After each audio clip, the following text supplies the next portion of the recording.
So let's jump into this 2022 PC build guide, and we're building an all AMD system here. So it's a $1,200 build with a Ryzen 5 5600X, an awesome 6-core 12-thread CPU, and a RX 6600 XT. So we're gonna actually be powering all of that with our Asus Tough Gaming B550M Plus motherboard. It's an awesome board. It is a micro ATX, so it's not a full-size ATX board. If you're looking at building, a bigger system, you do lose out on some PCIe slots, but overall there's some really good I/O on this board, and it also has a built-in Wi-Fi, which is super nice for those that maybe have an office or a room that doesn't have an Ethernet port.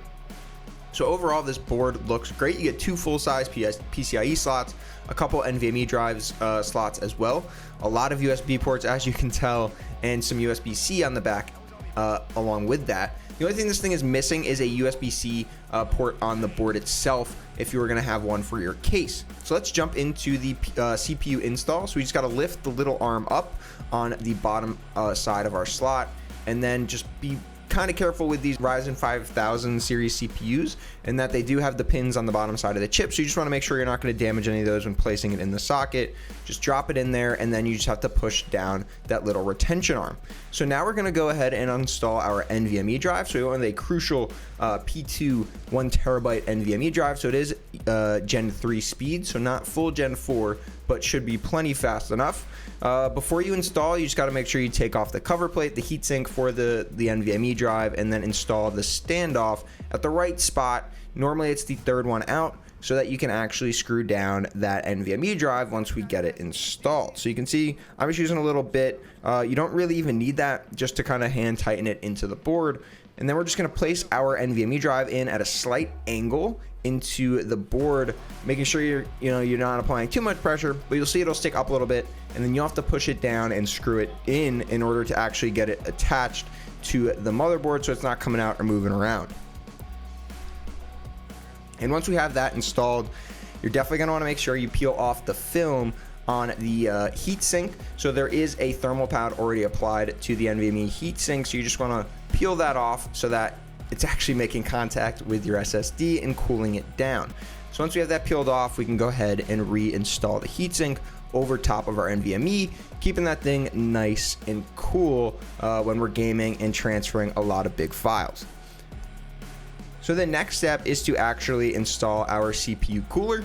So I'm just going to use the Wraith cooler that comes with our Ryzen 5000 series CPU, and it already has the thermal paste pre-applied, but if you want to use a third-party option, you can always do that for a little bit more performance. But in order to use that cooler, you're going to have to remove the pre-installed mounting bracketry that is used for other style of Ryzen CPU coolers. So once we actually get that mounting bracket removed, which is typically used for some of the bigger AMD coolers that come with their CPUs, as well as some of the aftermarket coolers, we're just going to actually end up screwing our Wraith cooler directly to the backplate now.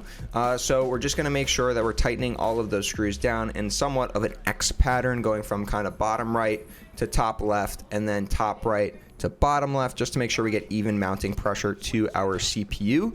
And these screws are all spring tension, so they'll bottom out when they are done and completely tightened onto the CPU.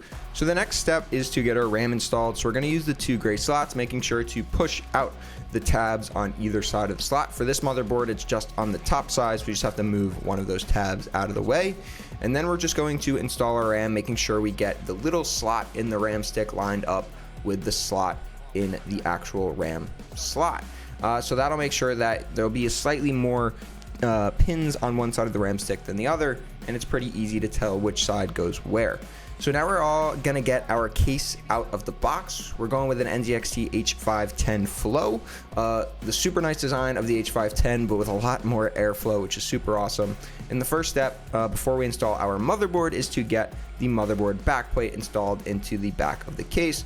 It's a little bit finicky. We just kind of have to have even pressure around the outside of it, and then get everything pushed around the edges to actually get that thing installed. And because we went with a micro ATX motherboard, we're just gonna have to move the two bottom standoffs, or actually the three bottom standoffs, and replace that with two standoffs moved up a little bit inside of our case so that we can accept our micro ATX form factor. So now we're just gonna slide the motherboard in kind of at an angle so that we get the back plate lined up with all the IO, And then we're just going to make sure that all of the screws are lined up as well. And there's actually a little tab in the center screw. So instead of putting a screw there, there's a tab built into the back of the case so that everything stays lined up. And then we're just going to get our screws installed into our motherboard. Everything comes nice and labeled with the case itself. So you'll have a baggie of screws specifically for the motherboard, then some for the power supply, and then some for hard drives and SSDs. So the next step, now that we have the motherboard in there, is to go ahead and get our power supply all situated and set up to install into our case. And I went with an RM650X, a 650 watt power supply from Corsair. So we're just gonna get our cables connected to the back of our power supply. We're definitely gonna, of course, have to connect our 24-pin ATX connector to power the motherboard. Then we're gonna get one CPU connector in there. This motherboard only has a single 8-pin CPU power connector, so we're just gonna go with one of those. We're also gonna install a single PCIe or VGA power cable. That will be for our graphics card, our 6600 XT. So we're just gonna use one of those. That's all the 6600 XT needs. And then finally, we're gonna get installed a single kind of peripheral, SATA peripheral port or cable connected to our power supply, just in case you ever want to throw a regular hard drive or a SATA SSD into this case. Then you have it at least available to you when you do eventually put one of those in there. So it just kind of simplifies the process. You're not really digging into the bottom of your case to then try to plug something in at a later date. So there we go. We got all our cables in there and connected. You're going to want to make sure you route some of the front panel connectors to the right slots in the case, just to make sure that those are already situated before we get our power supply installed, because it will block off some of that access. So once we drop the power supply in, pretty simple. There'll be 4 screws specific for our power supply that we'll use to get that connected and into the back of the case.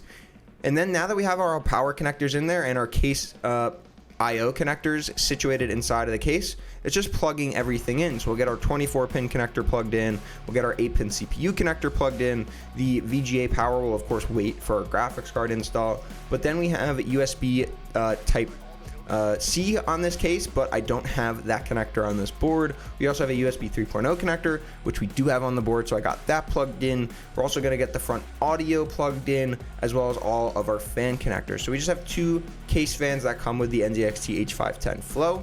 That's all I left it with. So we'll have our 2 fan chassis fan headers on our motherboard powering those 2 fans. And then finally we'll get our front case power LED and power switch hooked up, as well as the HDD LED. So we'll get our front panel connectors hooked up as well, so we have all of the status and the power button working. And even though of course we have everything plugged in on the front side of this case and everything's looking pretty good, we still have the process of actually getting everything situated on the back side of our case. We don't want to make all the cables look super nice on the front and then have the back just kind of be a mess and a cluster of wires that eventually you might have to dig through to get stuff sorted and cleaned up in the future. So this process, pretty simple. Just want to get all your cables cleaned up and routed to the proper spots. And with all of that cleaned up, there's only really one more step to get this PC up and running, and that is to get our graphics card installed. So I removed 2 of the slot covers on the back of the case so that we can get our 6600 XT from Power Color installed into this case. And before you actually go ahead and install the GPU into the motherboard, you're going to want to push down the little tab on the PCIe slot so that it'll actually lock in place when you do push it down into the PCIe slot. And then it's as simple as tightening down the screws to make sure that the GPU isn't going anywhere and plugging in our 8-pin power connector. Now this power supply did come with kind of pigtail cables for the power to the GPU, so I'm just going to kind of button those together and use a zip tie to clean those up. And now that's pretty much it for the physical building of this system. Next steps is just to kind of log in to our BIOS, get this thing powered on. Don't forget to click the power switch on the power supply to make sure that it's all powering the motherboard and the CPU and the GPU. And now everything looks like it's working, and it's working great. So we got lights on the motherboard, and we will eventually jump in to our system BIOS. So we're just going to make sure that we turn on DOCP in the BIOS to ensure that we're getting that full 3200 megahertz on our 16 gigs of RAM. And once you have DOCP set up, now it's time to get Windows installed, so you can use a USB thumb drive with the installer on it and get Windows 10 or Windows 11. And then you just want to make sure you get all your drivers installed.